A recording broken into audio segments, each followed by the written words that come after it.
Positive ngale. Okay. Continues. Continue doors. Okay. Thoiban ahan bai ngonda web series gi sei si ibina wa harak matam da aina ngonda hai. Thoiba just kitang kanu tau gi si matam kitang yeng si nang hobi hobi hai jala kanu just like nong ma gumadang ngonda piro aduga wari du de ngonda nang explain kha to bi da badi yaro en. Kai gino hai bada sum like isei ibagi lam sida ai shudum hafet chum ijara bani na ko soi ni soi isaning da ba. Adigi aina isei sima iruba sigi value su phangna badi dum khona janing hai tare. Adumai tawdana mane ngonda wari se lire aina hai okay fine adui tari ai irage aduga aina ahanbe iraga nongonda pirage mayek se aduga muk last final test amuk chu tawge na ina monda hai adi koi musician si deep sinam se manasu amuk semage piraka duini ko ai ga maga amuk ta pa ki daba oibani na ai ngonda sum pakhatcha ba amadi khar lai pakat pa in the sense ma adu to havenate ma ega matching oibo oidaba dudi ai ngonda su adum khal le khara ko thoibana adumai tawna yamna creative oiba mongda isai do semhalaga deep ne ngonda tharak padi ge ina mayamda isai se aina khwai phajare khalakan I hibane adu mayamna yam pambire isai se thoibana mate khak thadu e akoi gi sida leiriwa yamna talented oirawa igi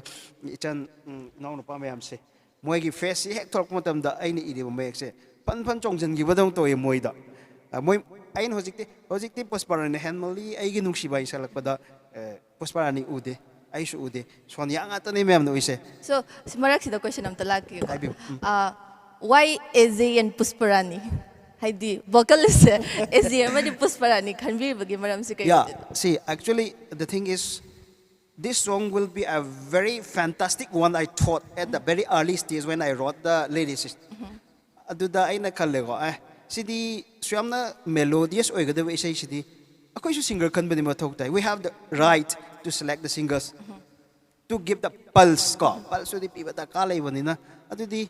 ain tanai thoi ba loin tanai ko hirom khodi mak tai sa ain hai adudi si Pusparani Eze ga oina tohalla se hai okay fare Pusparani gi voice ka Sonia Mjai voice ka chana ba mayam amale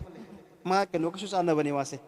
surma ka su chana ko adu gi su select tau gi bani aduga Dayanand hoidi singer amane hekta sakpada mai masak sti ichu de chusan na boy bani na aina yada yare na dum tau gi bani si matang si mate Thank you so much. Mathang sina ningsing hen bida lak chege Sonia am chada lak chege ne. Sonia kaino ge khoi gi ningsing gi role si lawrak pa matam da adapt haidi web series ta so ahan boyam dong wale ko. Hoi mane ai di ahan boy doin. So web series ahan ba khongdar so what's your experience aduga ningsing gi ngasai gi magi kaino se role se already audio da thokrabane. So audio se hana taraga ningsing se kamai tauge na khallaga oina isada su sinana bo khatnabra natraga na kamai taraga role se su sinana bo khatnabige. Si web series na ai di ahan bane aduga hoi web series nambaga chumnagi atopa film nambaga yamna khetnai ba film se di only like 15 days 20 days be khibda continuously namaga dum loi khiba khangau de ba aduga sigi web series se di loi busung nai da ba dum shooting se loyo hai ba se yadre ba dum namda lai aduga khoi gi ningsingi role se hoi ahan ba di ai se taru de wari se aduba khoi imung da lai ba khoi inam khoi mama hoi loi namak ta ba hai tai da moina siam nungai bane aduga series to wari yamna phaja bane khopane di hai ba ado hoi ai am full da di tadre ado khoi director da thoi bana wari je pulap adum libire adi character do lausan na ba hotna hale ngonda dai di hoi yum da gi su mateng pang o ningsing je smaina to banu pi ne khopane aduna magi character do da dum ai sina ningsing or magadi kamai tawni haibagi haidi hoi literally ina ningsing or magadi du maina budi tawroi adurga sum wari du gi oina bu ba ko wari du gi oina ningsing je smaina tawi ko adurga di agi acting se kamaina tawsige haibado adu budi hoi mama hoina harakpa inama hoina harakpa magi role myam du sum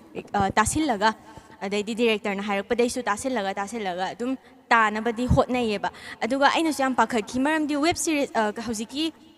wari oina yamna phawraga mayamna khangnaraga public yam pamna ba wari oyeba aduna ayambana sigumba wari dagi or remake torokpa gumba movie oigera series oigera yam kahina chatkande ba ꯑꯗꯨꯝ ꯍꯥꯟꯅ ꯎꯈꯤꯕ ꯄꯣꯠꯇꯨꯅ ꯍꯦꯟꯅ ꯅꯨꯡꯉꯥꯏꯗ ꯍꯥꯏꯕꯁꯦ ꯑꯣꯏꯒꯜꯂꯦꯕ ꯑꯗꯨꯅ ꯁꯤ ꯑꯩꯉꯣꯟꯗ ꯄꯥꯈꯠꯄ ꯐꯥꯎꯋꯦꯕ ꯑꯁ ꯀꯩꯅꯣ ꯑꯣꯏꯅ ꯄꯨꯊꯣꯔꯛꯄ ꯁꯤꯔꯤꯁ ꯑꯣꯏꯅ ꯄꯨꯊꯣꯔꯛꯄꯗ ꯋꯥꯔꯤꯁꯦ ꯃꯥꯡꯍꯜꯂꯦꯗ ꯍꯥꯏꯕꯁꯦ ꯍꯥꯏꯒꯗ꯭ꯔꯥꯅ ꯑꯩꯉꯣꯟꯗ ꯄꯥꯈꯠꯄꯗꯤ ꯌꯥꯎꯈꯤ ꯑꯍꯥꯟꯕꯗ ꯑꯗꯣ ꯑꯗꯨꯃꯥꯏꯅ ꯍꯥꯏꯕꯗꯤ ꯇꯥꯗ꯭ꯔꯤ ꯍꯧꯖꯤꯛ ꯐꯥꯎꯒꯤ ꯑꯣꯏꯅꯗꯤ ꯑꯩꯅ ꯈꯟꯕꯗ ꯑꯗꯨꯝ ꯌꯥꯝ ꯆꯥꯟꯅꯩꯌೇ ꯅꯤꯡꯁꯤꯡ ꯔꯣꯜ ꯂꯧꯕꯗꯣ ꯌꯥꯝ ꯄꯛꯆꯩꯌꯦ ꯈꯣꯠꯆꯩꯌꯦꯅ ꯑꯗꯨം ꯍꯥꯏ ꯑꯗꯨ ꯌꯥम हरावे हाइतारे So matangi question se keno laage dadyanda salaida laage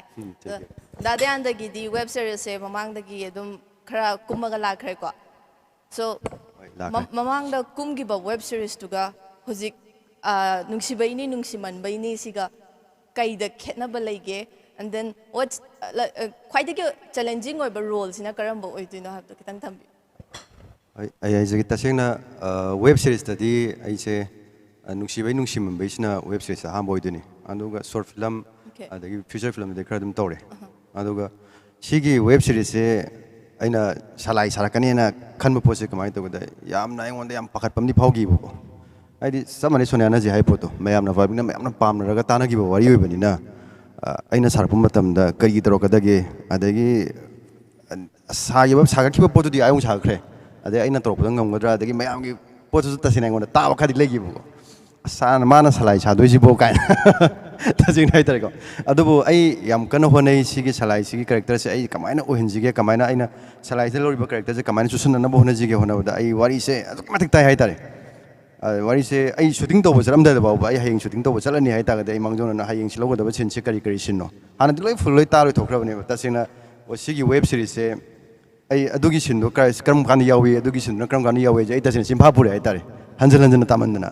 ana hayeng shooting to dore hai ta ga ai adum preparation to ni hana salai hayeng chadu sina sigi matang ji sigi character si to doini adu ta ai kamai to sige kamai to sige hanjal hanjal dialogue chi bok ta dagi mana pa matam na monda penobina pa matam da kari kamai to roga dialogue chi kamai to togi adagi si matang ji mana haiba chi kan nungai ba si matang nungsi yam tina hona gi hai tare ko adu atai atai kuma pa ina mayam ma ina yorok pa mayam dagadi hantaki salai sabe ji gadi yam tin khane na khale mamde ahom se du kimatik lere aduga dum na mayam na pame poto su yo bangam na bo hanam su e du kimati yam wan hona jige tar so question am tanga lak jege da chaugi role ni lawkri ba role se ado da chaugi role lawa matam sida ningsing da henna otpagi haidi da chauna bini pamuraga ningsing pam dabdagi ningsing da haidi otpagi otpa hairaga keno haide pam dabagi sum ignore tawba ma utpado aduma thengnaiye khoi su haidi yengu matam da ba ado sigi role se dadayanda na sum khanba matam da haidi sigi role se haidi mayam da kai haina haibiningi like the message to mayam da masi ai kasu haidi aina sideda mongondo otpa ko pasi tasina makidi kasu kai aduno hai ba mangang de mayam na budi yam haire ko aidi tawya ba thau budi oide nupi ma da kamaina mo nupi ma aigi gam ta laba nupi ma waina kamai tati tawina tawni adu piri ba post de di susan da budi yada bani na hai tare adedi aina sona kanda nupi da basmai wat pa hona de da kan acting tang sondana to ta as ba ji to pakti yam yening de to jo sai ji kitang da mo mana to runi hai duni ba adu mayam na di hoju se film ji mo matam da as nang ko nang ai han bam yau jani nang na se da ning sing da chang piri je ka da bena da chang nang ning sing da wat pi ga nu ka na ko ai rak pa se ta sin ai ngon da yam nungai aina to gi be kana poto mayam na pa me ba poto yo ngam me kan khan jabda adai mayam na ai season 2 da gi di aina ka ga nung si ba horani aina ma ka khan ba hora du ni ko adu mathang mathang mayam dum yeng biu ko piu na ba bai tar ngasai gi nupi se phanam na pam da taraga so ai gi damak tani na la abani mane na mane ai gi damak tele pi bu nupi ma bu kamaina hoi hoi mane kamaina luna toroi do no kamaina nung siroi do to go to ni adu gi message to ina chatna ba ko adi ot parom du da chatlaga di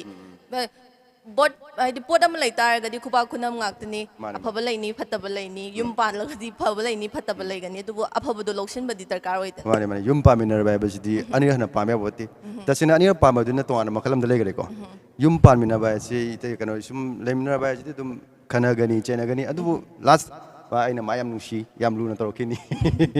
mayam wai ta mayam loi khanga ma tani adu matang du gi hai tare lemina ba luhongra ba nu pi ji kana ya poti ma dumai tam thank you so much pathang second on the lake bini da so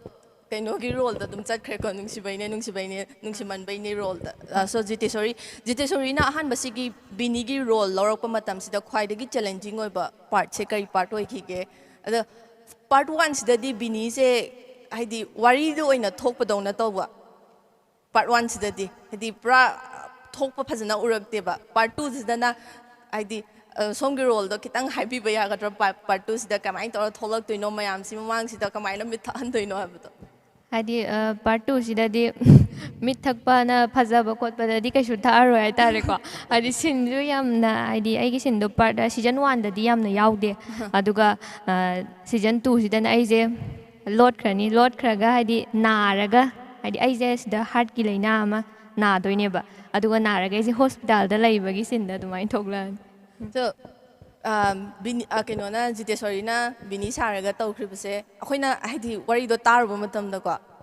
ꯅꯨꯡꯁꯤꯕꯁꯦ ꯀꯠꯊꯣꯛꯄꯗꯧꯅ ꯑꯃ ꯇꯧꯋꯦꯀꯣ ꯍꯥꯏꯗꯤ ꯑꯩꯅ ꯁꯂꯥꯏꯁꯦ ꯌꯥꯝꯅ ꯅꯨꯡꯁꯤꯖ ꯇꯥꯔꯒꯁꯨ ꯍꯥꯏꯗꯤ ꯑꯩꯒ ꯇꯨꯡ ꯀꯣꯏꯅ ꯂꯩꯃꯤꯟꯅꯕꯗ ꯑꯩꯒꯤ ꯂꯥꯏꯅꯥꯗꯨꯅ ꯃꯔꯝ ꯑꯣꯏꯔꯒ ꯑꯩꯁꯦ ꯀꯩꯒꯨꯝꯕ ꯁꯤꯈ꯭ꯔꯦ ꯍꯥꯏꯗꯤ ꯑꯩꯁꯦ ꯁꯤꯗꯣꯏꯅꯤꯗꯅ ꯁꯤꯕꯗꯣ ꯑꯗꯣ ꯁꯤꯈ꯭ꯔꯕꯅꯤ나 ꯍꯥꯏꯗꯤ ꯅꯨꯡꯁꯤꯕꯗꯣ ꯑꯩꯅ ꯀꯠꯊꯣꯛꯄ ꯍꯥꯏꯇꯥꯔꯦ ꯑꯗꯣ ꯑꯗꯨꯗꯣ ꯔꯤꯌꯦꯜ ꯂꯥꯏꯐꯇ ꯑꯦꯄ꯭ꯂꯥꯏ ꯇꯧꯒꯗ꯭ꯔꯥ ꯍꯥꯏꯗꯤ ꯀꯩꯒꯨꯝꯕ ꯇꯁꯦꯡꯅ ꯖꯤꯇꯦꯁꯣꯔꯤ ꯍꯣꯏ ꯇꯁꯦꯡꯅ ꯀꯠꯊꯣꯛꯑꯝꯒꯗ꯭ꯔꯥ ꯍꯥꯏꯗꯤ ꯖꯤꯇꯦꯁꯣꯔꯤꯒꯤ ꯌꯥꯝꯅ ꯅꯨꯡꯁꯤꯖꯕ ꯑꯃ ꯂꯩꯔꯦ ꯀꯠꯊꯣꯛꯑꯝꯒꯗ꯭ꯔꯥ ꯑꯁꯦꯡꯕ ꯑꯣꯏꯇꯥꯔꯒꯗꯤ ꯑꯩ ꯑꯗꯨꯝ ꯍꯥꯏꯗꯤ ꯀꯠꯊꯣꯛꯀꯅꯤꯗ ꯍꯥꯏꯗꯤ ꯑꯩꯗꯣ ꯁꯤꯒꯤꯗꯧꯔꯕꯅꯦꯕ ꯑꯗꯨꯏꯗ ꯃꯤꯅ ꯃꯤꯗꯣ ꯋꯥꯗꯣꯏ ꯁꯔꯨꯛꯄꯨꯗꯤ ꯑꯩꯗꯣ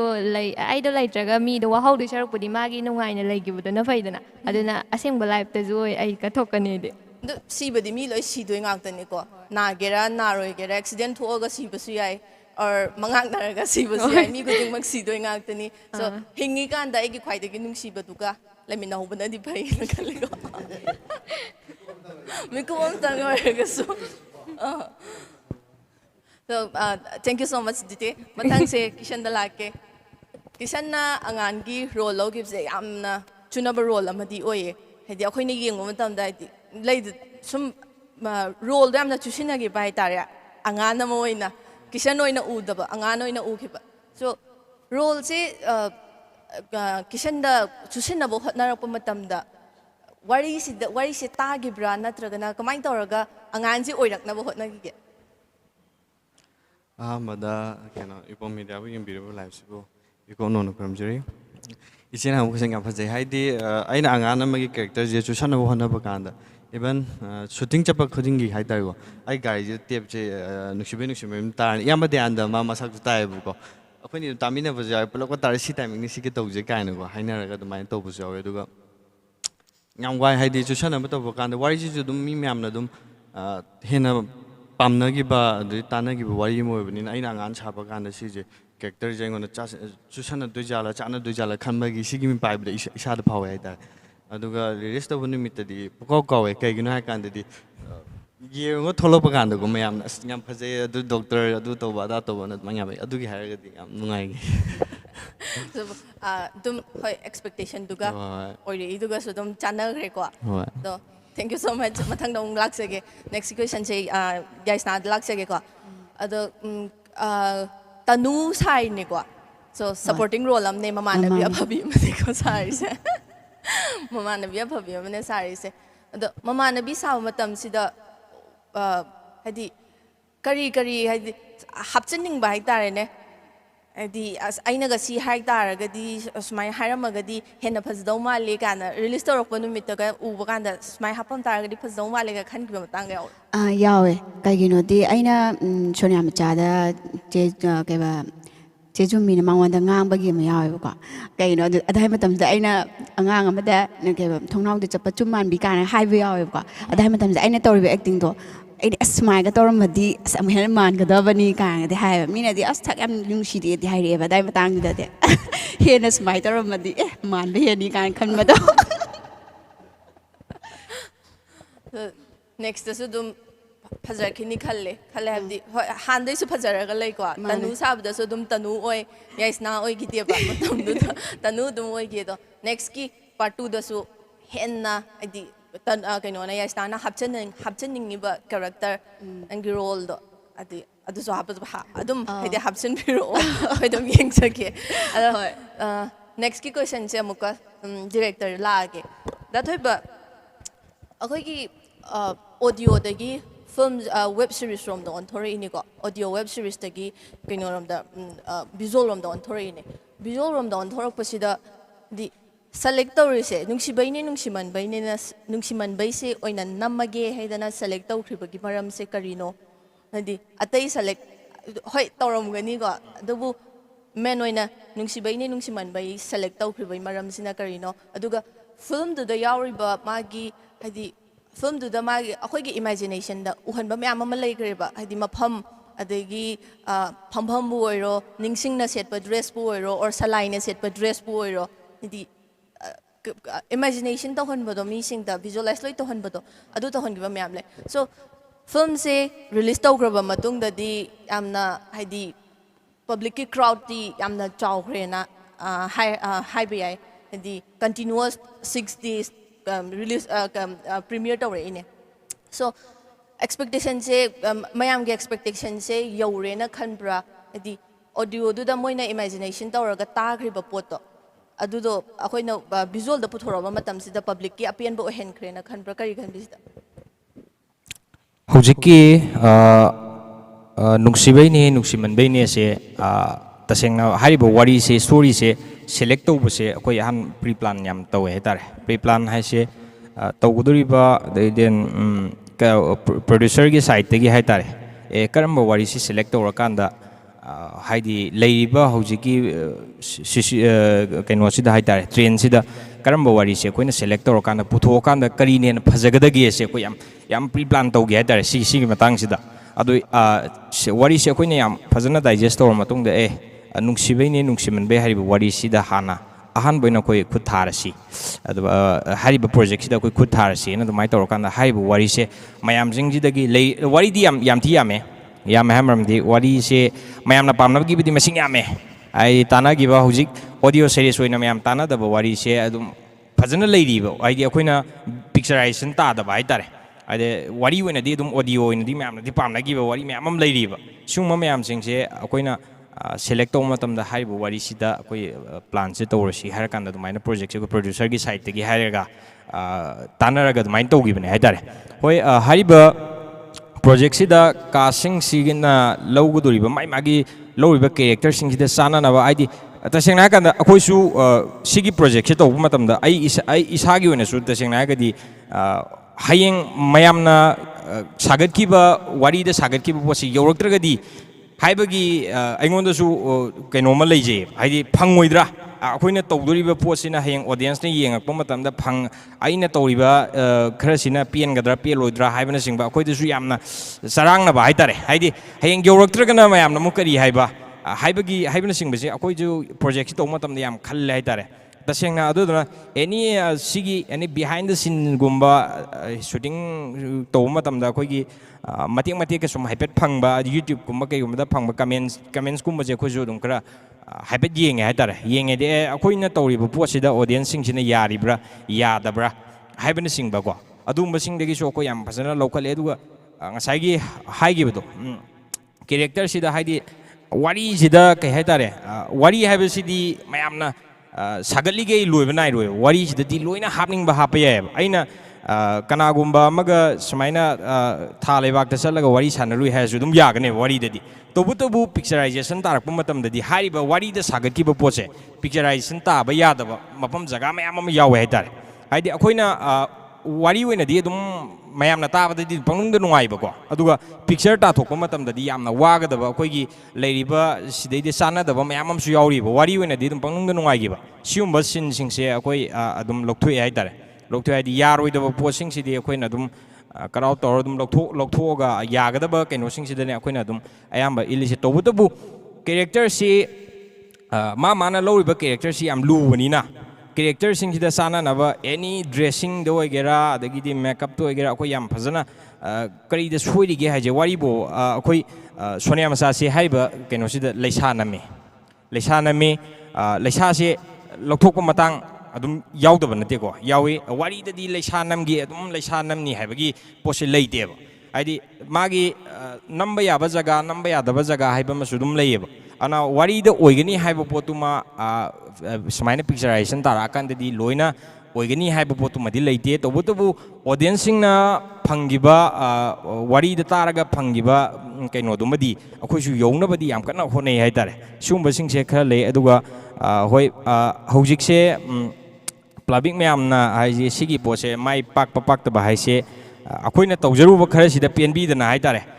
ꯍꯧꯖꯤꯛ ꯐꯥꯎꯒꯤ ꯑꯣꯏꯅꯗꯤ ꯑꯗꯨꯝ ꯃꯌꯥꯝꯅ ꯄꯥꯝꯕꯤꯕ ꯑꯗꯨꯒꯨꯝꯕ ꯀꯩꯅꯣꯃꯗꯤ ꯑꯣꯏ ꯁꯤꯁꯤꯃꯛꯅ ꯁꯤꯒꯤ ꯄ꯭ꯔꯣꯖꯦꯛꯁꯤꯃꯛꯅ ꯃꯥꯏ ꯄꯥꯛꯑꯦ ꯍꯥꯏꯕꯗꯤ ꯑꯩ ꯍꯥꯏꯖꯅꯤꯡꯗꯦ ꯀꯩꯒꯤꯅꯣ ꯍꯥꯏꯕ ꯃꯇꯝꯗ ꯍꯥꯏꯔꯤꯕ ꯄ꯭ꯔꯣꯖꯦꯛꯁꯤꯒꯤ ꯃꯈꯥ ꯇꯥꯕ ꯃꯌꯥꯝ ꯑꯃꯁꯨ ꯂꯩꯔꯤ ꯍꯥꯏꯗꯤ ꯁꯤꯗꯒꯤ ꯍꯦꯟꯅ ꯍꯟꯗꯛ ꯋꯥꯠꯍꯧꯕ ꯑꯩꯈꯣꯏꯅ ꯍꯦꯟꯅ ꯐꯖꯍꯟꯅꯤꯡꯕ ꯃꯇꯥꯡ ꯌꯥꯎꯗꯕꯁꯨ ꯅꯠꯇꯦ ꯍꯥꯏꯇꯥꯔꯦ ꯁꯤꯒꯨꯝꯕꯁꯤꯡꯁꯦ ꯃꯀꯨꯞ ꯃꯌꯥꯝꯁꯦ ꯈꯔ ꯌꯦꯡꯉ ꯃꯇꯨꯡꯗ ꯃꯊꯪꯒꯤ ꯁꯤꯖꯟ 2ꯗꯗꯤ ꯑꯃꯨꯛ ꯍꯦꯟꯅ ꯄꯥꯝꯕ ꯑꯃꯨꯛ ꯍꯦꯟꯅ ꯍꯧꯖꯤꯛ ꯂꯩꯔꯤꯕ ꯃꯌꯥꯝꯒꯤ ꯑꯣꯗꯤꯌꯟꯁ ꯃꯌꯥꯝꯒꯤ ꯑꯄꯥꯝꯕꯁꯤꯗꯒꯤ ꯍꯦꯟꯅ ꯐꯪꯍꯟꯅꯕ ꯌꯥꯝ ꯀꯟꯅꯗꯤ ꯍꯣꯠꯅꯖꯔꯤ ꯍꯥꯏꯇꯥꯔꯦ Thank you so much, Datoiba. Ado next question se lyricist lagchage ko.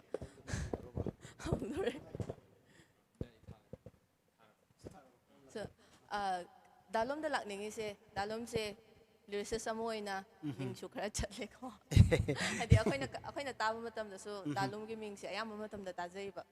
So hojik phawbada dalom na keno togiba e giba isai sing dane. Di yamna mayamna ka henna khangnaba haibado paksan na khangnaba hoi isai di mi loi tanai ko but ka henna paksan na tana gi be isai se karambo oy duga hojik se anoba project isai iribra main toriza asna wahang do haidi anoba isai iribra haibado aidi isai ibasigi lamdadi anowani haibe haibadi aini se kuidri around 2021 dai digi ibo horopane ise adudi yam thuna keno toy ko ꯑꯗꯨ ꯑꯩꯅ ꯑꯩꯈꯣꯏ first ꯏꯕ ꯏꯁꯩꯗꯨꯗꯒꯤ ꯑꯗꯨꯝ ꯆꯠꯂꯦ ꯌꯥꯝ ꯆꯠꯂꯦ ꯑꯗꯨꯃꯥꯏꯅ ꯇꯧꯅ ꯁꯨꯝ ꯏꯕ ꯑꯩꯅ ꯃꯌꯥꯝꯅ ꯁꯨꯝ ꯇꯥꯟꯅꯕ ꯍꯥꯏꯔꯒꯗꯤꯀꯣ ꯑꯩꯈꯣꯏ ꯐꯥꯔꯁ ꯏꯕ ꯏꯁꯩꯁꯨ ꯃꯌꯥꯝ ꯑꯗꯨꯝ ꯇꯥꯟꯅꯈꯤꯕ ꯃꯇꯝꯗꯨꯗ ꯎꯅꯤꯡꯕ ꯃꯥꯏꯊꯣꯡꯅꯤꯅ ꯇꯧꯈꯤꯕ ꯏꯁꯩꯗꯣ ꯑꯗꯨ ꯑꯩꯅ ꯑꯍꯥꯟꯕ ꯁꯨꯝ ꯏꯈꯤꯕ ꯏꯁꯩꯅꯤ ꯑꯗꯨꯒꯤ ꯃꯊꯪꯗ ꯑꯗꯨꯝ ꯃꯊꯪ ꯂꯩꯈꯤꯌꯦ ꯁꯨꯝ ꯅꯪꯅ ꯍꯪꯕꯩ ꯄꯣꯄꯤꯅ ꯍꯪꯕꯤꯕꯩ ꯃꯇꯨꯡ ꯏꯟꯅ ꯃꯌꯥꯝꯅ ꯁꯨꯝ ꯈꯪꯕꯤꯕ ꯍꯥꯏꯔꯒꯗꯤ ꯁꯨꯝ ꯇꯥꯅꯤꯡꯂꯦ ꯑꯩꯗꯤ ꯍꯟꯖꯤꯟ ꯇꯥꯅꯤꯡꯂꯦ ꯀꯣ ꯑꯗꯨ ꯃꯌꯥꯝꯅ ꯑꯗꯨꯝ ꯈꯪꯕꯤ ꯑꯗꯒꯤ ꯑꯃꯨꯛ ꯂꯥꯏꯛ ꯄꯨꯁꯄꯥꯔꯥꯅꯤꯅ ꯁꯣꯂꯣ ꯁꯛꯄ ꯍꯥꯏꯔꯣ ꯍꯥꯏꯅꯤꯡꯕ ꯀꯣ ꯂꯧꯖꯔꯣ ꯑꯩꯒꯤ ꯊꯃꯣꯏ ꯁꯦꯟ ꯇꯧꯕ ꯏꯁꯩꯗꯣ ꯑꯗꯨꯁꯨ ꯑꯗꯨꯝ ꯌꯥꯝ ꯈꯪꯅꯩ ꯑꯗꯨꯝ ꯍꯣꯏ ꯀꯩ ꯍꯥꯏꯇꯥꯔꯦ ꯈꯔ ꯂꯥꯡꯕꯗ ꯍꯥꯏꯔꯒꯁꯨ ꯌꯥꯔꯦ ꯀꯥꯏꯅ ꯇꯧꯕ ꯑꯗꯨꯝ ꯈꯔꯗꯤ ꯌꯥꯝꯗꯤ ꯂꯩꯕꯅꯤ ꯀꯣ ꯅꯪꯕꯨ ꯌꯦꯡꯖꯕ ꯀꯥꯏꯁꯦ ꯑꯗꯨꯝ ꯌꯥꯝ ꯆꯠꯈꯤꯅ ꯈꯜꯂꯦ ꯑꯩꯅ ꯈꯟꯕꯗ ꯗꯣꯂꯤꯒ ꯑꯔꯥꯕꯒ ꯇꯧꯕ ꯅꯪꯕꯨ ꯌꯦꯡꯖꯕ ꯇꯧꯕꯁꯨ ꯌꯥꯝ ꯆꯠꯈꯤ ꯑꯗꯨꯕꯨ ꯁꯤꯒꯤ ꯅꯨꯡꯁꯤꯕꯩꯅꯤ ꯅꯨꯡꯁꯤꯃꯟꯕꯒꯤꯅꯤ ꯍꯥꯏꯔꯤꯕ ꯏꯁꯩꯁꯦ ꯁꯤꯃꯛꯀꯤ ꯔꯦꯀꯣꯔꯗꯇꯤ ꯌꯧꯈꯤꯗꯕ꯭ꯔꯥ ꯈꯜꯂꯦ ꯃꯌꯥꯝꯁꯦ ꯄ꯭ꯔꯣꯖꯦꯛ ꯑꯇꯣꯞꯄ ꯇꯧꯕꯤꯕꯁꯤꯡꯅ ꯋꯥꯔꯧꯕꯤꯅꯨꯀꯣ ꯑꯩ ꯍꯥꯏꯖꯩꯁꯦ ꯑꯩ ꯄꯨꯛꯅꯤꯡꯗ ꯐꯥꯎꯖꯕꯗꯨꯅꯦ ꯊꯣꯏꯕꯅ ꯑꯩꯒꯤ ꯏꯁꯩ ꯃꯌꯦꯛꯇꯨꯒꯤ ꯚꯤꯖꯨꯋꯦꯂꯥꯏꯁ ꯇꯧꯕꯤꯔꯛꯄꯁꯦ ꯑꯩꯉꯣꯟꯗ ꯁꯨꯝ ꯅꯨꯡꯉꯥꯏꯕ ꯑꯃ ꯐꯥꯎꯋꯦ ꯍꯥꯏꯇꯥꯔꯦ ꯂꯥꯏꯛ ꯋꯥꯠ ꯑꯦꯚꯔ ꯑꯩꯅ ꯈꯟꯈꯤꯕꯗꯣ ꯂꯥꯏꯟ 2-3 ꯏꯔꯒꯁꯨ ꯏꯁꯩ ꯃꯌꯦꯛꯁꯦ ꯑꯗꯨꯝ ꯋꯥꯈꯜꯗꯗꯤ ꯌꯥꯝ ꯊꯥꯔꯒ ꯏꯈꯤꯕꯅꯤꯅꯀꯣ ꯁꯨꯔꯗꯨ ꯂꯥꯛꯑꯒ ꯑꯩꯅ ꯏꯁꯩꯗꯨ ꯅꯨꯡꯉꯥꯏꯔꯦ ꯑꯗꯨꯒ ꯑꯩ ꯑꯃꯨꯛ ꯈꯜꯂꯦ ꯏꯁꯩꯗꯨ ꯇꯥꯕ ꯅꯨꯡꯉꯥꯏꯔꯀꯥꯟꯗꯀꯣ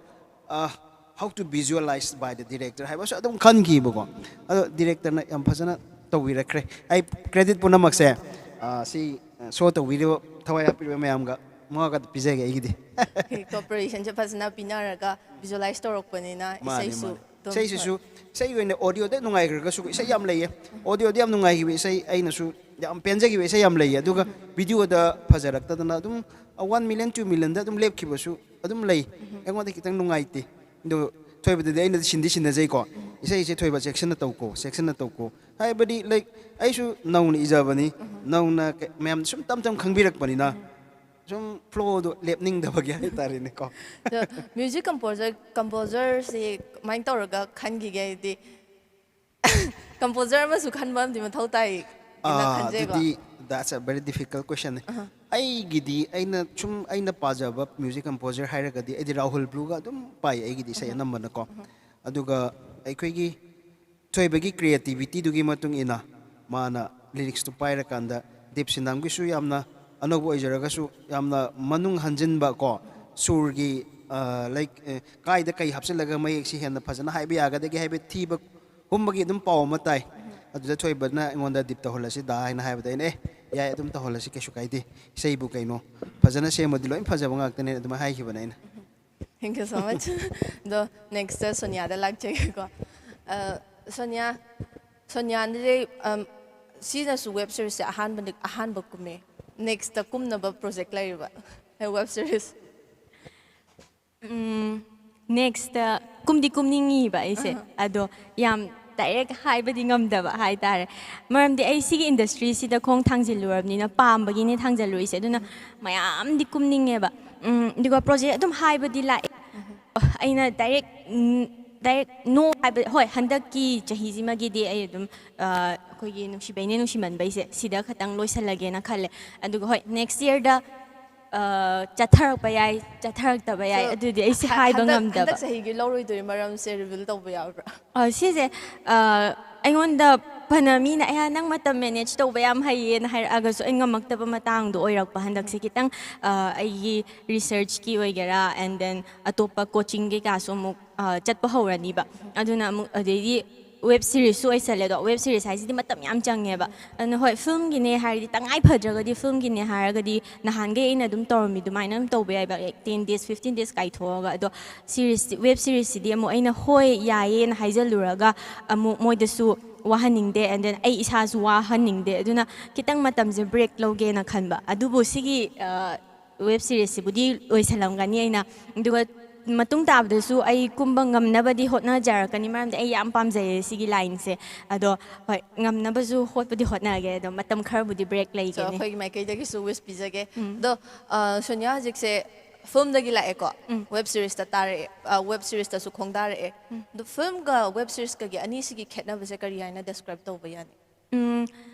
ꯑꯩꯅ ꯍꯧꯖꯤꯛ ꯍꯥꯏꯕꯗꯣ ꯑꯩꯈꯣꯏꯒꯤ ꯑꯣꯏꯅꯗꯤ ꯁꯨꯇꯤꯡꯁꯦ ꯇꯥꯏꯝ ꯁ꯭ꯄꯥꯟꯁꯦ ꯌꯥꯝ ꯈꯦꯠꯅꯔꯛꯑꯦꯀꯣ ꯑꯗꯨꯝ ꯆꯨꯝꯅꯒꯤ ꯐꯤꯜꯝꯗꯤ ꯑꯗꯨꯝ ꯌꯥꯝ ꯊꯨꯅ ꯂꯣꯏꯁꯤꯟꯕ ꯌꯥꯏ ꯑꯗꯣ ꯋꯦꯕ ꯁꯤꯔꯤꯁꯁꯦ ꯑꯗꯨꯒ ꯋꯦꯕ ꯁꯤꯔꯤꯁꯁꯤꯗꯗꯤ ꯑꯃꯨꯛ ꯀꯦꯔꯦꯛꯇꯔꯁꯦ ꯋꯦꯕ ꯁꯤꯔꯤꯁꯅ ꯍꯦꯟꯅ ꯌꯥꯝꯕ꯭ꯔꯅꯁꯨ ꯈꯜꯂꯦ ꯑꯗꯨꯅ ꯑꯩꯈꯣꯏꯒꯤ ꯋꯥꯔꯤꯁꯦ ꯁꯨꯝ ꯁꯥꯡꯗꯣꯔꯛꯀꯗꯣꯏꯅꯦꯕ ꯁꯨꯝ ꯁꯥꯡꯗꯣꯔꯛꯀꯗꯣꯏꯅꯦ ꯃꯈꯜ ꯃꯈꯜꯒꯤ ꯀꯦꯔꯦꯛꯇꯔ ꯃꯌꯥꯝ ꯌꯥꯎꯔꯛꯀꯗꯣꯏꯅꯦ ꯑꯗꯨꯅꯁꯨ ꯐꯤꯜꯝ ꯑꯃꯗ ꯌꯥꯎꯔꯤꯕ ꯀꯦꯔꯦꯛꯇꯔꯁꯤꯡꯗꯒꯤ ꯑꯩꯈꯣꯏꯒꯤ ꯋꯦꯕ ꯁꯤꯔꯤꯁꯇ ꯌꯥꯎꯕ ꯀꯦꯔꯦꯛꯇꯔꯁꯤꯡꯁꯤꯅ ꯃꯁꯤꯡ ꯍꯦꯜꯂꯦꯅꯁꯨ ꯈꯜꯂꯦ ꯑꯗꯨꯒ ꯅꯝꯕꯗꯨꯁꯨ ꯀꯔꯝꯕꯅ ꯍꯦꯟꯅ ꯋꯥꯒꯦꯅ ꯌꯦꯡꯉꯛꯄꯗꯗꯤ ꯋꯦꯕ ꯁꯤꯔꯤꯁꯁꯤꯅꯁꯨ ꯍꯦꯟꯅ ꯋꯥꯔꯝꯒꯅꯤꯅ ꯈꯜꯂꯦ ꯑꯩ ꯏꯁꯥꯒꯤ ꯑꯣꯏꯅꯗꯤ ꯋꯦꯕ ꯁꯤꯔꯤꯁꯁꯤꯅ ꯍꯦꯟꯅ ꯌꯥꯝꯅ ꯋꯥꯏꯌꯦ ꯑꯦꯟ ꯋꯦꯕ ꯁꯤꯔꯤꯁꯁꯤꯗꯤ ꯌꯥꯝ ꯀꯩ ꯍꯥꯏꯇꯥꯔꯦ ꯔꯤꯁꯛ ꯂꯧꯕ ꯑꯃ ꯆꯪꯉꯦ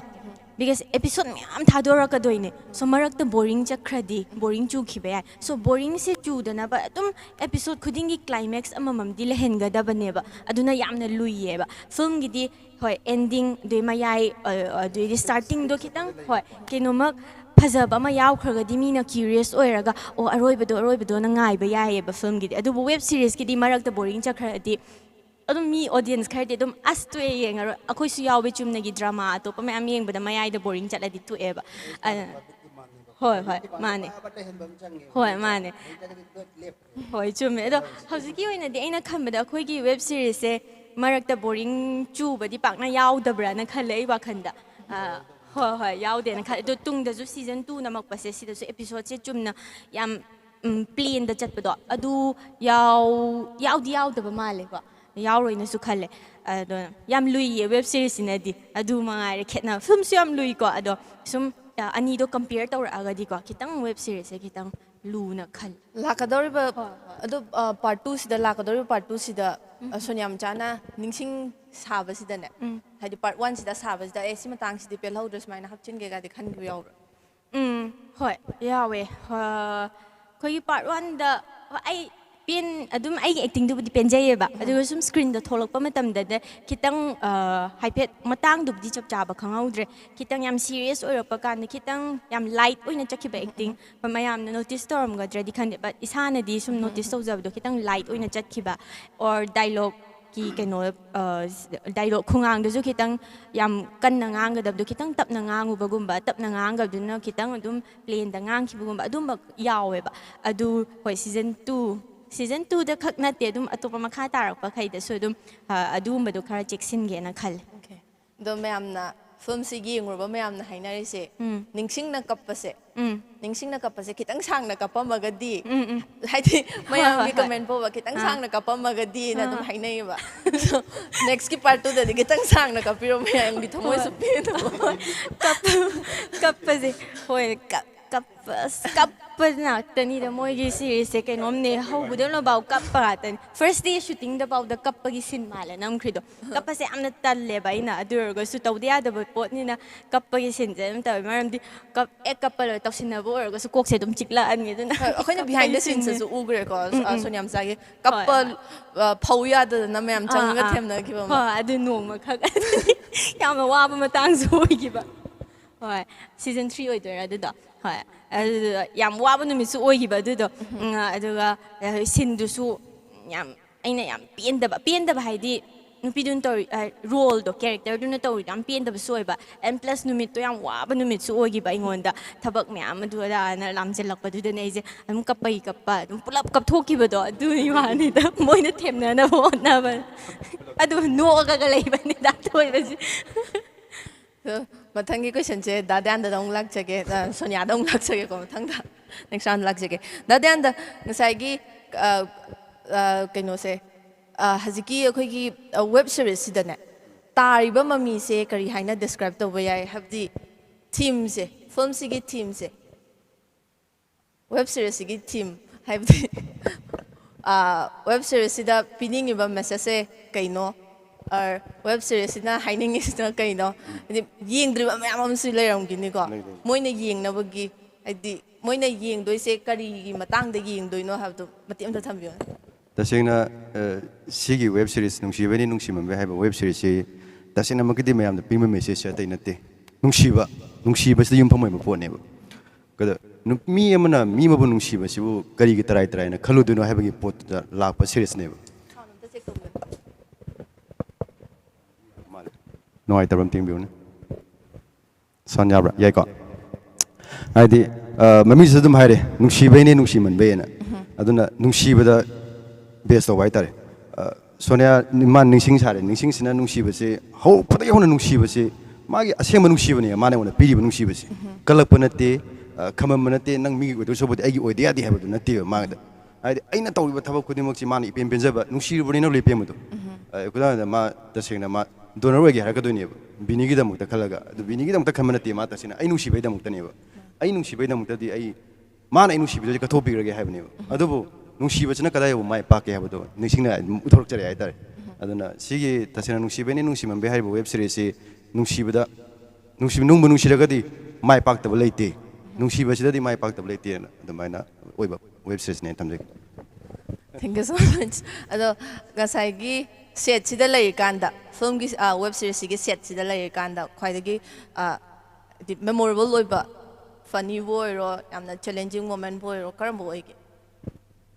ꯌꯥꯝꯅ ꯅꯨꯡꯉꯥꯏꯕ ꯑꯣꯏꯒꯦꯔꯥ ꯈ꯭ꯋꯥꯏꯗꯒꯤ ꯍꯥꯏꯗꯤ ꯋꯥꯕ ꯁꯤꯒꯤ ꯑꯣꯏꯒꯦꯔꯥ ꯁꯤꯔꯤꯁꯁꯦ ꯑꯩꯅ ꯆꯠꯈꯤꯕ ꯏꯄꯤꯁꯣꯗ ꯁꯤꯖꯟ 1 ꯆꯠꯈꯤꯕꯁꯤꯗꯁꯨ ꯑꯩꯒꯤ ꯇꯁꯦꯡꯅ ꯁꯤꯁꯤꯃꯗꯤ ꯑꯩ ꯁꯤꯒꯤ ꯃꯐꯝꯁꯤꯃꯗꯤ ꯌꯥꯝꯅ ꯅꯨꯡꯉꯥꯏꯕ ꯃꯐꯝ ꯑꯣꯏ ꯑꯗꯨ ꯑꯣꯏ ꯍꯥꯏꯕꯁꯤꯃꯗꯤ ꯇꯁꯦꯡꯅ ꯂꯩꯇ꯭ꯔꯦ ꯍꯥꯏꯕ ꯃꯔꯝꯗꯤ ꯆꯞ ꯃꯥꯟꯅꯕ ꯍꯥꯏꯇꯥꯔꯦ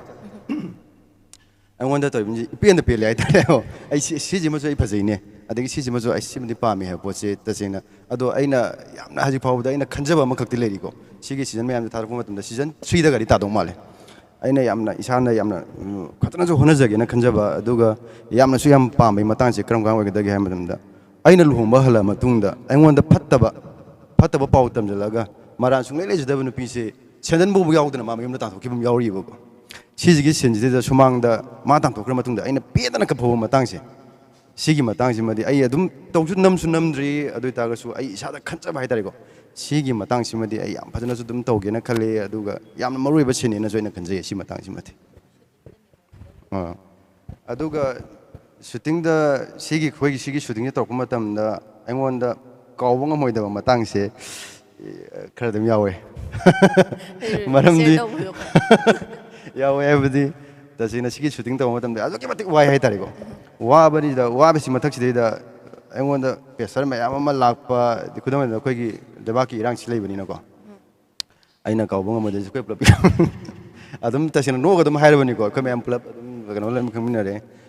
ꯃꯌꯥꯝ ꯂꯣꯏ ꯇꯥꯟꯅꯔꯕ ꯉꯥꯛꯇꯅꯤ ꯁꯤ ꯂꯣꯜꯂꯨꯕꯩ ꯀꯩꯁꯨꯕꯨꯗꯤ ꯀꯥꯟꯅꯕ ꯀꯩꯁꯨ ꯀꯩꯅꯣ ꯇꯧꯕ ꯂꯩꯇꯦ ꯑꯩꯈꯣꯏꯅ ꯁꯨꯇꯤꯡ ꯇꯧꯕꯗ ꯑꯩꯅ ꯄꯨꯟꯁꯤ ꯀꯥꯎꯔꯣꯏꯗꯕꯗꯤ ꯍꯥꯏꯇꯥꯔꯦ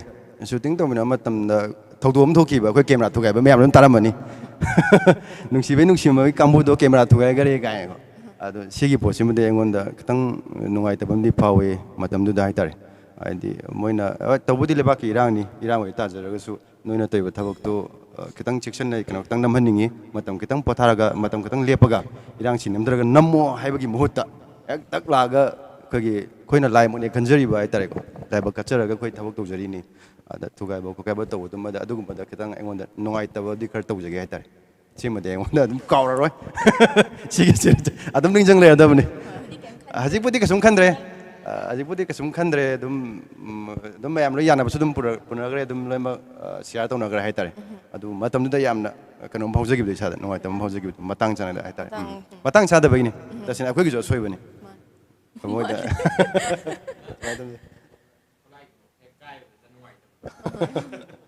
ꯍꯣꯏ ꯈꯨꯠꯂꯥꯏꯗ ꯏꯁꯣꯔꯒꯗꯤ ꯂꯥꯏꯅꯦꯅ ꯈꯜꯂꯒ ꯁꯤꯖꯤꯟꯅꯔꯤꯕ ꯄꯣꯠꯅꯤꯅ ꯑꯃꯔꯣꯝꯗ ꯍꯥꯏꯔꯒ ꯑꯦꯛꯇꯔ ꯑꯦꯛꯇ꯭ꯔꯦꯁꯁꯤꯡꯒꯤꯗꯤ ꯈꯨꯠꯂꯥꯏꯅꯤ ꯑꯗꯒꯤ ꯗꯤꯔꯦꯛꯇꯔꯒꯤꯁꯨ ꯈꯨꯠꯂꯥꯏꯅꯤ ꯍꯣꯏ ꯍꯣꯏ ꯃꯌꯥꯝꯅꯁꯨ ꯎꯕ ꯐꯪꯉꯤꯅꯤ ꯃꯥꯅꯦ ꯃꯥꯅꯦ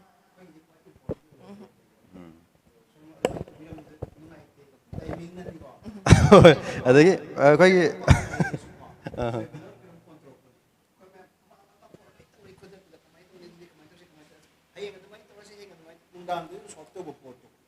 ꯃꯣꯏꯅ ꯋꯥꯕꯗꯨꯗꯤ ꯁꯨꯇꯤꯡ ꯋꯥꯏꯗꯅꯀꯣ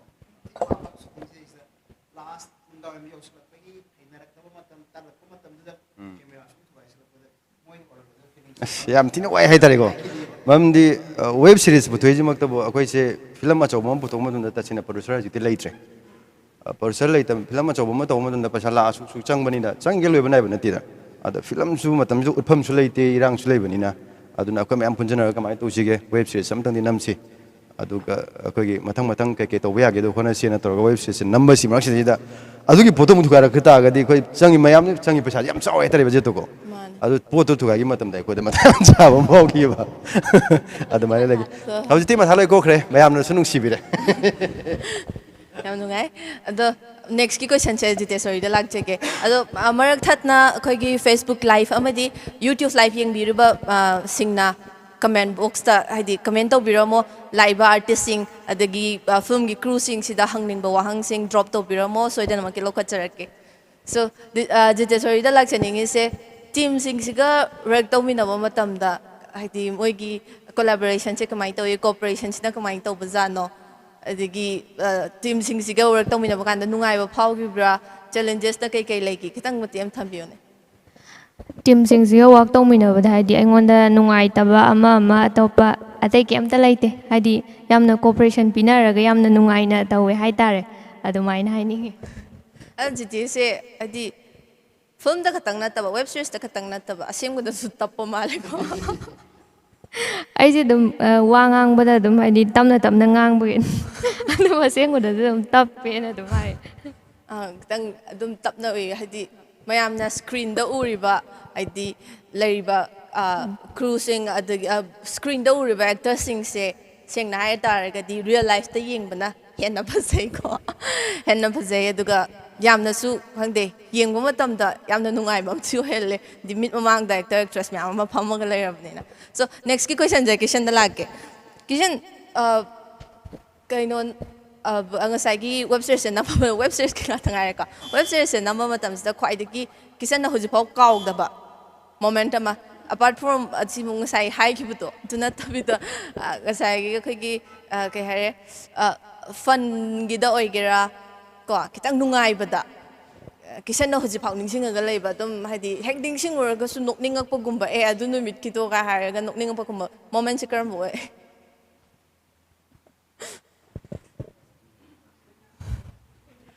ꯂꯩꯔꯤꯕ ꯑꯩꯈꯣꯏꯅ ꯇꯧꯈꯤꯕ ꯑꯦꯛ ꯇꯧꯈꯤꯕ ꯑꯗꯨꯗꯒꯤ ꯃꯌꯥꯝ ꯄꯨꯟꯅ ꯇꯧꯃꯤꯟꯅꯕ ꯀꯥꯟꯗ ꯅꯨꯡꯉꯥꯏꯕꯗꯤ ꯂꯣꯏ ꯅꯨꯡꯉꯥꯏꯈ꯭ꯔꯦ ꯁꯦꯡꯅ ꯍꯥꯏꯔꯒꯗꯤ ꯍꯥꯏꯗꯤ ꯀꯥꯎꯕꯁꯨ ꯂꯣꯏ ꯉꯝꯗꯦ ꯍꯥꯏꯗꯤ ꯏꯌꯥꯝꯕꯗ ꯌꯥꯟꯗꯅ ꯑꯩꯉꯣꯟꯗꯒ ꯑꯁ ꯅꯪ ꯁꯨꯃꯥꯏꯅ ꯇꯧꯅꯤꯡꯉꯦ ꯀꯥꯟꯗ ꯏꯆꯦꯅꯁꯨ ꯑꯩꯉꯣꯟꯗꯒ ꯁꯨꯝ ꯐꯥꯒꯤꯒꯤ ꯇꯧꯔꯛꯄ ꯀꯥꯟꯗ ꯂꯣꯏ ꯅꯨꯡꯉꯥꯏ ꯑꯗꯨꯒꯤ ꯍꯥꯏꯔꯒꯗꯤ ꯑꯗꯨꯝ ꯀꯥꯎꯕꯁꯨ ꯉꯝꯗꯦꯗꯤ ꯇꯧꯃꯤꯟꯅꯕ ꯃꯌꯥꯝꯁꯦ ꯑꯗꯨꯝ ꯍꯔꯥꯎꯅ ꯑꯩꯈꯣꯏ ꯃꯁꯦꯟ ꯑꯗꯨꯝ ꯅꯨꯡꯁꯤꯅꯅ ꯀꯣꯑꯣꯄꯔꯦꯁꯟ ꯂꯣꯏ ꯄꯤꯅꯩꯌꯦꯕꯀꯣ ꯂꯣꯏ ꯅꯨꯡꯉꯥꯏꯌꯦꯅ ꯈꯜꯂꯦ ꯃꯔꯛ ꯊꯠꯅ ꯍꯧꯖꯤꯛꯀꯤ ꯑꯩꯈꯣꯏꯒꯤ ꯐꯦꯁꯕꯨꯛ ꯀꯃꯦꯟꯇꯀꯣ ꯍꯦꯂꯤꯅꯤꯌꯥ ꯀꯣꯟꯊꯧꯖꯝꯅ ꯍꯥꯏꯔꯛꯏꯁꯦ ꯂꯥꯛꯈꯤꯕ actor actressꯁꯤꯡꯁꯤꯗ dialogue ꯃꯇꯦꯛ ꯑꯃꯃꯝꯇ ꯇꯧꯍꯟꯕꯤꯔꯝꯃꯣ ꯍꯥꯏꯕꯅꯤꯀꯣ ꯑꯗꯣ ꯍꯥꯏꯗꯤ ꯄꯨꯟꯅ ꯇꯧꯃꯤꯟꯅꯔꯒꯁꯨ ꯌꯥꯏ ꯅꯠꯇ꯭ꯔꯒꯅ ꯅꯤꯡꯁꯤꯡꯕ dialogue ꯑꯃꯃꯝꯇꯪ ꯑꯣꯏꯅ viewers-ꯁꯤꯡꯒꯤꯗꯃꯛꯇ ꯍꯥꯏꯇꯥꯔꯦ ꯊꯝꯕꯤꯔꯝꯕ ꯌꯥꯒꯗ꯭ꯔꯥ? ꯑꯉꯥꯟꯅ ꯅꯤꯡꯁꯤꯡꯕ ꯄꯥꯔꯠ ꯑꯃ ꯍꯦꯛꯇ ꯂꯥꯏꯛ ꯅꯤꯡꯁꯤꯡꯒ ꯁꯂꯥꯏꯒ ꯂꯨꯍꯣꯡꯈ꯭ꯔꯒ ꯑꯉꯥꯟꯅ ꯊꯣꯛꯂꯛꯑꯒ ꯊꯦꯡꯅꯕꯩ ꯃꯇꯥꯡꯗ ꯑꯣꯏꯔꯁꯨ ꯌꯥꯏ ꯅꯠꯇ꯭ꯔꯒꯅ ꯅꯤꯡꯁꯤꯡ ꯀꯞꯄꯒꯤ ꯃꯇꯝꯗ ꯑꯉꯥꯟꯅ ꯊꯦꯝꯕꯤꯈꯤꯕ ꯑꯁ ꯌꯥꯝ ꯊꯦꯡꯉꯦ ꯍꯥꯏꯗꯤ ꯀꯨꯏꯁꯨ ꯀꯨꯏꯈ꯭ꯔꯕꯅꯤꯅꯀꯣ ꯗꯥꯏꯂꯣꯛ ꯀꯩꯗ ꯀꯥꯎꯈ꯭ꯔꯦꯕ ꯏꯆꯦ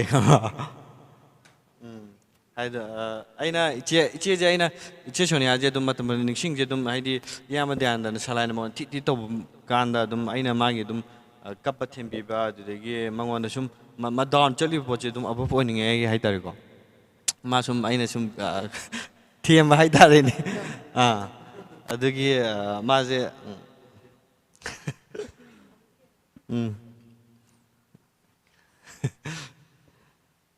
ꯅꯤꯡꯁꯤꯡ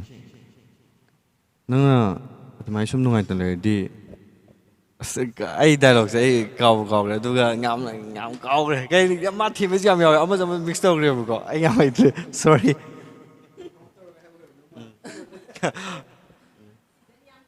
ꯑꯩ ꯁꯤꯖꯟ ꯌꯥꯡꯈꯠꯂꯒ ꯑꯗꯨꯝ ꯀꯩꯅꯣ ꯇꯧꯈ꯭ꯔꯦꯕ ꯄꯣꯠꯁꯦ So ꯍꯧꯖꯤꯛꯁꯦ ꯅꯤꯡꯁꯤꯡꯗ ꯑꯣꯏꯅ ꯂꯥꯛꯀꯦ ꯌꯥꯏ. ꯄ꯭ꯔꯣꯇꯥꯒꯣꯅꯤꯁꯅꯤꯅꯀꯣ so ꯅꯤꯡꯁꯤꯡꯅ ꯂꯨꯍꯣꯡꯕꯒꯤ ꯅꯨꯡꯗꯥꯡꯗ ꯀꯞꯄꯒ ꯉꯥꯡꯈꯤꯕꯒꯤ ꯁꯤꯟ ꯃꯇꯦꯛ ꯑꯃ ꯌꯥꯎꯈꯤꯕ꯭ꯔꯥ? ꯀꯞꯄ ꯈꯛꯇꯅꯦ ꯑꯗꯨꯗꯤ ꯑꯗꯨꯝ ꯀꯞꯄꯒ ꯀꯞꯄ ꯂꯩꯈꯤꯕꯅꯦ ꯀꯞꯄꯗꯣ ꯑꯃ ꯈꯛꯇꯪ ꯇꯧꯔꯛꯑꯒꯦ ꯋꯥꯖꯧꯋꯣ ꯑꯣ ꯋꯥꯖꯧꯋꯣ ꯆꯥꯛꯆꯧꯋꯣ ꯑꯍꯣꯏ ꯍꯥꯏꯕꯗꯨꯔꯥ ꯅꯪꯅ ꯀꯩꯅꯣꯝ ꯄꯪꯕꯒꯤꯅꯦ ꯍꯥꯏꯗꯥꯏꯅꯦ ꯍꯥꯏꯕ꯭ꯔꯥ? ꯀꯩꯅꯣꯝꯗꯤ ꯍꯥꯏꯈꯤꯕꯅꯦ ꯑꯗꯣ ꯅꯠꯇ꯭ꯔꯒꯅ ꯑꯃ ꯇꯧꯕꯤꯔꯛꯑꯣꯅꯦ ꯍꯣꯏ ꯗꯥꯏꯂꯣꯛꯁꯤꯁꯨ ꯌꯥꯝ ꯂꯨꯕ ꯗꯥꯏꯂꯣꯛ ꯑꯣꯏꯕꯅꯦ ꯗꯥꯊꯣꯏꯕ ꯗꯥꯏꯔꯦꯛꯇꯔ ꯈꯤꯇꯪ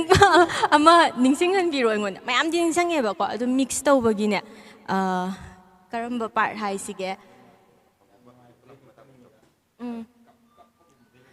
खितंग याम नुंगाइतबा सिन मपा अदुवाइदगे होय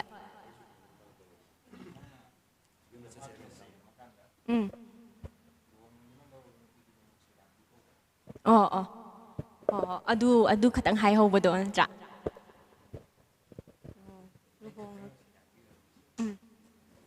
लुहोंगदुना लेरबा नुपी खुदिमक्से सैदांगबिरा आई खकना सैदांगबि ऐना डायलॉग प्रैक्टिस तौबगी माइक से इना लापथोकपा अजी डायलॉग हजिकी मतेक से सिजे हाइजरागेको सिजे खोगी सलाइना अइगोन किनोमक चैरगा थोखिबा मतांग ओइबनेबा अदुगी लास्ट मतेक तो दु खतंग हाइजरा लुहोंगदुना लेरबि नुपी कैसे सैदांगबिरा नत्रगा आई खकला सैदांगबिसे दुगा येंगा लेहौबने थोंगदा मथंगसे सलाइदा लाके सलाइ की डायलॉग मते अमता थमियोने ꯅꯤꯡꯁꯤꯡꯅ ꯑꯩ ꯅꯥꯛꯇ ꯂꯥꯛꯑꯒ ꯆꯥ ꯄꯤꯁꯕꯤ ꯃꯇꯥꯡꯗꯣ ꯑꯗꯨ ꯇꯧꯔꯛꯀꯦ ꯃꯉꯣꯟꯗ ꯆꯥ ꯍꯩꯖꯕꯤ ꯃꯇꯥꯡꯗꯣ ꯗꯥꯏꯂꯣꯛꯁꯤ ꯃꯌꯥꯝ ꯃꯊꯪ ꯁꯨꯝ ꯅꯝꯃꯛꯄꯅꯤꯅꯀꯣ ꯁꯤꯖꯟ 1 ꯈꯛꯇꯪ ꯐꯖ ꯒ꯭ꯌꯥꯟ ꯇꯥꯅ ꯅꯝꯈꯤꯕꯗꯨ ꯅꯠꯇꯕꯅꯤꯅ ꯃꯊꯪ ꯀꯥꯜꯂ ꯅꯝꯕꯅꯤꯅ ꯗꯥꯏꯂꯣꯛꯁꯤ ꯍꯦꯛꯇ ꯀꯥꯎꯒꯦ ꯇꯧꯏ ꯌꯥꯝꯃꯟꯈꯤꯗꯅ ꯅꯪꯅ ꯇꯥꯛꯈꯤꯕꯤꯒ ꯆꯤꯡꯊꯁꯟꯅꯔꯒ ꯑꯩꯅ ꯅꯨꯡꯁꯤꯔꯛꯅꯤ ꯈꯪꯕ꯭ꯔꯣ ꯍꯥ ꯀꯩꯕ ꯍꯧꯖꯤꯛꯀꯤꯗꯣ ꯅꯠꯇꯦ ꯅꯪꯅ ꯍꯧꯖꯤꯛ ꯀꯧꯒꯤ ꯃꯤꯡꯗꯣ ꯀꯩꯕ ꯗꯥꯆꯧ ꯍꯥꯏꯕ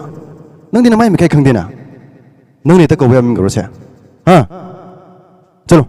ꯆꯠꯇꯣꯏꯅꯤ ꯆꯠꯂꯣ ꯉꯁꯤꯅꯦ ꯂꯨꯍꯣꯡ ꯅꯣꯡꯉꯥꯟꯕꯒꯤ ꯃꯤ ꯂꯥꯡ ꯑꯗꯨꯗ ꯅꯪ ꯅꯁꯥꯅ ꯈꯪꯅ ꯆꯠꯀꯗꯕꯅꯤ ꯀꯩꯒꯨꯝꯕ ꯍꯦꯛ ꯆꯠꯇ꯭ꯔꯕ ꯑꯩꯅ ꯅꯪ ꯀꯩꯗꯧꯔꯛꯀꯦ ꯌꯦꯡꯉꯨ ꯊꯝꯖꯒꯦ ꯅꯗꯦꯟꯗ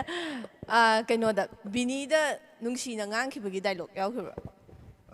ꯕꯤꯅꯤꯗ ꯅꯨꯡꯁꯤꯅ ꯉꯥꯡꯈꯤꯕꯒꯤ ꯗꯥꯏꯂꯣꯛꯁꯤ ꯁꯤꯖꯟ 2ꯗ ꯎꯔꯅꯤ ꯁꯤꯖꯟ 2ꯗ ꯍꯥꯏꯐꯦꯠꯇꯪ ꯃꯇꯦꯛ ꯑꯃꯈꯛꯇꯪ ꯌꯥꯏ ꯃꯇꯦꯛ ꯑꯃ ꯃꯉꯣꯟꯗ ꯍꯥꯏꯗꯤ ꯃꯌꯥꯝꯁꯤꯅꯗꯤ ꯎꯗ꯭ꯔꯤꯕ ꯍꯣꯏ ꯅꯤꯡꯁꯤꯡꯗ ꯑꯣꯏꯅ ꯎ ꯂꯩꯕꯅꯤ ꯃꯉꯣꯟꯗ ꯑꯩꯅ ꯅꯨꯡꯁꯤ ꯍꯥꯏꯕꯒꯤ ꯃꯇꯥꯡꯗꯣ ꯑꯗꯨꯗ ꯑꯣꯏꯅ ꯇꯧꯔꯛꯀꯦ ꯕꯤꯅꯤ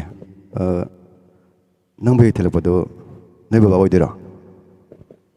ꯑꯣ ꯑꯩꯉꯣꯟꯗ ꯀꯩꯅꯣꯝꯇ ꯍꯥꯏꯒꯦ ꯅꯪ ꯄꯥꯎꯈꯨꯝꯁꯦ ꯌꯥꯝ ꯂꯥꯏꯅꯗꯤ ꯄꯤꯔꯛꯀꯅꯨ ꯈꯤꯇꯪ ꯈꯜꯍꯟꯅꯤꯡꯉꯤ ꯑꯩ ꯅꯪꯕꯨ ꯊꯃꯣꯏ ꯁꯦꯡꯅ ꯅꯨꯡꯁꯤ ꯁꯨꯃꯥꯏꯅ ꯍꯥꯏꯔꯛꯄꯩ ꯃꯇꯥꯡꯅꯤ ꯑꯗ ꯃꯥꯅ ꯅꯨꯡꯁꯤꯕꯁꯤ ꯌꯥꯔꯣꯏꯗꯣꯏꯅꯦꯕꯀꯣ ꯌꯥꯗ꯭ꯔꯀꯥꯟꯗ ꯅꯪꯒꯤ ꯅꯨꯡꯁꯤꯕꯗꯤ ꯅꯤꯡꯁꯤꯡꯅꯤ ꯍꯥꯏꯔꯛꯄꯅꯦꯕ ꯑꯩꯅ ꯅꯪ ꯄꯥꯎꯈꯨꯝꯁꯦ ꯐꯖꯅ ꯄꯤꯍꯟꯅꯤꯡꯉꯤ ꯍꯥꯏꯗꯤ ꯃꯥꯅ ꯄꯤꯕ ꯄꯥꯎꯈꯨꯝꯗꯣ ꯅꯤꯡꯁꯤꯡꯒꯤꯗꯃꯛꯇ ꯄꯤꯔꯛꯄ ꯄꯥꯎꯈꯨꯝꯗꯣ ꯑꯗꯨꯗ ꯑꯩꯅ ꯍꯥꯏꯕꯅꯤ ꯕꯤꯅꯤ ꯅꯪ ꯋꯥꯈꯜ ꯈꯤꯇꯪ ꯃꯨꯟꯅ ꯈꯜꯍꯜꯂꯒ ꯄꯥꯎꯈꯨꯝꯁꯦ ꯄꯤꯍꯟꯅꯤꯡꯉꯤ ꯑꯗꯨꯒ ꯑꯩꯈꯣꯏꯅꯤꯒꯤ ꯅꯨꯡꯁꯤꯕꯗ ꯅꯤꯡꯁꯤꯡꯕꯗꯤ ꯌꯥꯎꯍꯜꯂꯛꯀꯅꯨ ꯑꯩ ꯆꯠꯂꯒꯦ ꯑꯗꯣ ꯖꯤꯇꯦꯗ ꯑꯃꯨꯛ ꯂꯥꯛꯆꯒꯦꯀꯣ ꯖꯤꯇꯦꯒꯤꯁꯨ ꯗꯥꯏꯂꯣꯛ ꯃꯇꯦꯛ ꯑꯃꯇ ꯊꯝꯕꯤꯔꯝꯁꯦ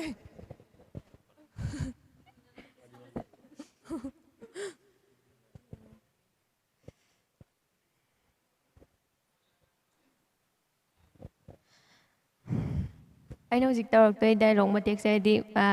ꯁꯂꯥꯏꯅ ꯍꯧꯖꯤꯛ ꯑꯩꯉꯣꯟꯗ ꯅꯨꯡꯁꯤ ꯍꯥꯏꯔꯛꯄꯒꯤ ꯃꯇꯥꯡꯁꯦ ꯁꯤꯗ ꯃꯥꯁꯤꯅ ꯑꯩꯅ ꯅꯤꯡꯁꯤꯡꯒꯤ ꯈꯟꯕꯤꯌꯣꯅ ꯍꯥꯏꯔꯒ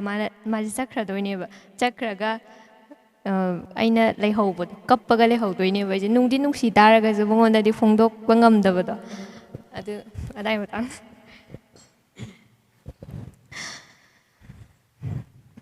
ꯊꯃꯣꯏꯁꯦ ꯄꯥꯜꯂꯝꯕꯒꯤ ꯅꯨꯡꯁꯤꯕ ꯍꯩꯔꯝꯕꯅꯤ ꯊꯃꯣꯏꯁꯦ ꯄꯥꯜꯂꯝꯗ꯭ꯔꯗꯤ ꯅꯨꯡꯁꯤꯕꯁꯨ ꯑꯣꯏꯔꯝꯃꯣꯏ ꯁꯥꯏ ꯃꯇꯦꯡꯁꯤ ꯈꯛꯇ ꯋꯥ ꯉꯥꯡꯕꯁꯦ ꯌꯥꯝ ꯌꯥꯎꯗꯕ ꯍꯣꯏ ꯍꯣꯏꯅ ꯑꯗꯣ ꯀꯃꯦꯟꯁꯦ ꯑꯅꯨ ꯀꯩꯊꯦꯜ ꯂꯥꯛꯄꯝꯗꯒꯤ ꯂꯥꯛꯏꯕ ꯀꯃꯦꯟꯁꯦ ꯁꯂꯥꯏꯗ ꯇꯥꯏꯇꯜ ꯁꯣꯡꯗꯣ ꯑꯝꯇꯪ ꯁꯛꯍꯟꯕꯤꯔꯛꯑꯣ ꯍꯥꯏ ꯇꯥꯁꯨ ꯇꯥꯈ꯭ꯔꯦ ꯑꯩꯈꯣꯏꯅ ꯅꯗꯌꯥꯟꯗꯅ ꯌꯨꯇ꯭ꯌꯨꯕꯇ ꯁꯛꯄ ꯎꯈ꯭ꯔꯦ ꯐꯦꯁꯕꯨꯛꯇꯁꯨ ꯚꯥꯏꯔꯦꯜ ꯍꯥꯏꯐꯦꯠ ꯂꯩꯈꯤꯕ ꯃꯥꯜꯂꯦꯀꯣ ꯑꯗꯣ ꯃꯇꯦꯛ ꯑꯃꯇ ꯊꯝꯕꯤꯌꯣ ꯁꯣꯅꯤꯌꯥ ꯌꯥꯎꯔꯁꯨ ꯌꯥꯏ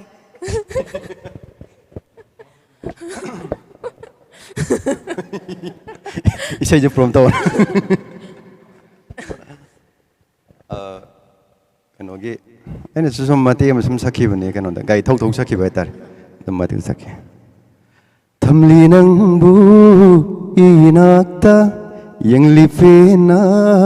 ꯃꯤꯠꯁꯤꯅ ꯁꯛꯎꯗꯕ ꯅꯪꯒꯤ ꯅꯨꯡꯁꯤꯕ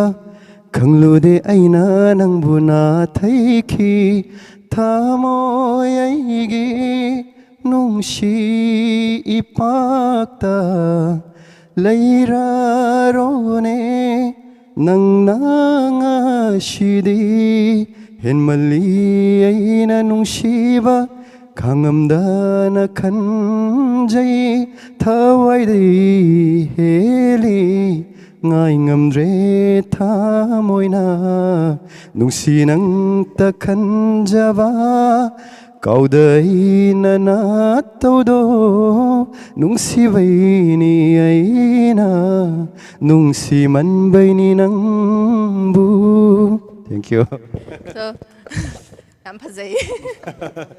ꯍꯥꯏꯗꯤ ꯑꯗꯨ ꯀꯃꯦꯟꯇ ꯂꯥꯛꯏꯁꯦ ꯑꯉꯥꯡꯁꯨ ꯁꯛꯍꯟꯕꯤꯔꯣ ꯍꯥꯏꯌꯦ ꯑꯉꯥꯡꯒꯤ ꯄꯥꯔꯠꯇꯣ ꯃꯇꯦꯛ ꯑꯃ ꯁꯛꯄꯤꯔꯣ ꯏꯁꯩꯁꯦ ꯑꯩ ꯄꯥꯛ ꯁꯛꯇꯦ ꯀꯩꯒꯤꯅꯣ ꯍꯥꯏꯔꯒꯗꯤ ꯕꯥꯠꯔꯨꯝꯒꯤ ꯁꯤꯡꯒꯔ ꯑꯣꯏꯅ ꯇꯧꯋꯦꯕ ꯑꯗꯨ ꯃꯇꯦꯛꯀꯤ ꯑꯣꯏꯅ ꯌꯥꯏ ꯀꯩꯝ ꯁꯦꯡꯅ ꯀꯥꯏꯗꯦ ꯍꯥꯏꯔꯒꯗꯤ ꯑꯦꯛꯇꯔꯅꯤ ꯁꯤꯡꯒꯔ ꯅꯠꯇꯦ ꯍꯣꯏ ꯑꯩ ꯃꯇꯦꯛ ꯑꯃ ꯑꯣꯏꯅ ꯁꯛꯂꯛꯀꯦ ꯍꯦꯃꯂꯤ ꯑꯩꯅ ꯅꯨꯡꯁꯤꯕ ꯑꯩ ꯁꯤꯒꯤ ꯃꯈꯥ ꯇꯥꯕꯁꯦ ꯑꯗꯨꯝ ꯁꯨꯔ ꯆꯤꯡꯕ ꯉꯝꯗ꯭ꯔꯦꯕ ꯑꯥꯎ ꯍꯥꯏꯗꯤ ꯃꯈꯥ ꯇꯥ ꯆꯤꯡꯕꯗꯣ ꯉꯝꯗꯕꯗꯣ ꯑꯩꯉꯣꯟꯗ ꯑꯗꯨ ꯐꯥꯎꯋꯦ ꯑꯗꯣ ꯐꯤꯂꯝꯁꯤꯗ ꯋꯦꯕ ꯁꯤꯔꯤꯁ ꯃꯅꯨꯡꯁꯤꯗ ꯑꯄꯨꯟꯕꯒꯤ ꯗꯥꯏꯂꯣꯛ ꯇꯧꯈꯤꯕꯗꯤ ꯌꯥꯎꯈꯤꯕ꯭ꯔꯥ ꯂꯥꯏꯛ ꯁꯂꯥꯏ ꯅꯤꯡꯁꯤꯡ ꯑꯉꯥꯟ ꯑꯣꯏꯔꯁꯨ ꯅꯠꯇ꯭ꯔꯒ ꯇꯅꯨ ꯌꯥꯎꯔꯒꯁꯨ ꯕꯤꯅꯤ ꯌꯥꯎꯔꯒꯁꯨ ꯑꯄꯨꯟꯕꯒꯤ ꯀꯤꯁꯟꯅꯦ ꯇꯅꯨꯅꯦ ꯀꯩꯅꯣ ꯑꯉꯥꯡꯅꯦ ꯇꯅꯨꯅꯦ ꯑꯗꯨꯒ ꯅꯤꯡꯁꯤꯡꯗꯗꯤ ꯌꯥꯎꯋꯦ ꯑꯗꯨ ꯃꯇꯦꯛ ꯑꯃꯇ ꯊꯝꯕꯤꯌꯣꯅꯦ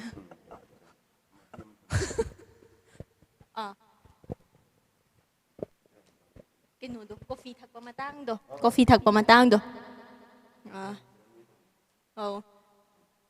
ꯀꯩꯅꯣ ꯀꯅꯥꯅꯣꯃꯒꯤ ꯂꯨꯍꯣꯡꯕꯅꯦꯅ ꯍꯥꯏꯕꯗꯣ ꯍꯣꯏ ꯑꯌꯥꯝꯕꯅ ꯇꯅꯨꯒꯤ ꯗꯥꯏꯂꯣꯛ ꯑꯣꯏꯕꯅꯦ ꯑꯗꯣ ꯇꯅꯨꯒꯤ ꯗꯥꯏꯂꯣꯛꯁꯨ ꯉꯥꯡꯗ꯭ꯔꯤ ꯇꯅꯨ ꯉꯥꯡꯍꯟꯁꯦ ꯑꯝꯇ ꯍꯣꯏ ꯃꯉꯣꯟꯗ ꯍꯧꯔꯁꯤ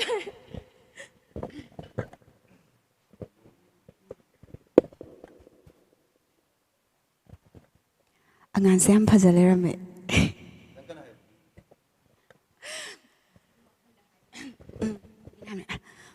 ꯑꯁ ꯍꯥꯟꯅ ꯐꯖꯕꯗꯒꯤ ꯑꯃꯨꯛ ꯍꯦꯟꯅ ꯐꯖ ꯂꯩꯔꯝꯃꯦ ꯑꯉꯥꯡꯁꯦ ꯑꯩꯗꯤ ꯀꯃꯥꯏꯅ ꯇꯧꯅꯤ ꯑꯦꯀꯥꯎꯟꯗꯤ ꯀꯥꯎꯔꯦꯕꯀꯣ ꯑꯗꯨꯏꯁꯨ ꯍꯥꯏꯐꯦꯠ ꯑꯗꯨꯝ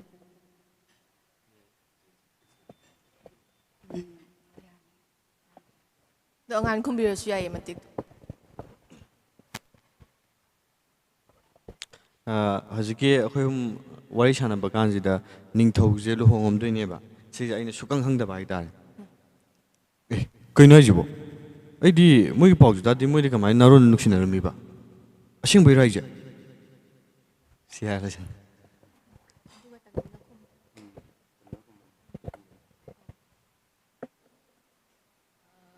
ꯑꯧ ꯁꯤꯒꯤ ꯃꯇꯥꯡ ꯂꯣꯏꯔ ꯇꯅꯨꯅ ꯈꯨꯝꯕꯅꯦ ꯃꯣꯏꯕꯥꯅꯤꯗꯣ ꯀꯃꯥꯏꯅ ꯈꯪꯅꯔꯤꯅꯣ ꯍꯥꯏꯕꯗꯣ ꯑꯗꯨꯒ ꯑꯩꯉꯣꯟꯗ ꯑꯃꯨꯛ ꯑꯣꯟꯁꯤꯜꯂꯛꯄꯅꯦꯕ ꯇꯅꯨꯅ ꯅꯪꯗꯧꯅ ꯀꯩꯅꯣ ꯇꯧꯕ ꯅꯠꯇꯦ ꯑꯩꯅ ꯗꯥꯏꯔꯦꯛꯇꯔ ꯑꯣꯏ ꯂꯩꯔꯦ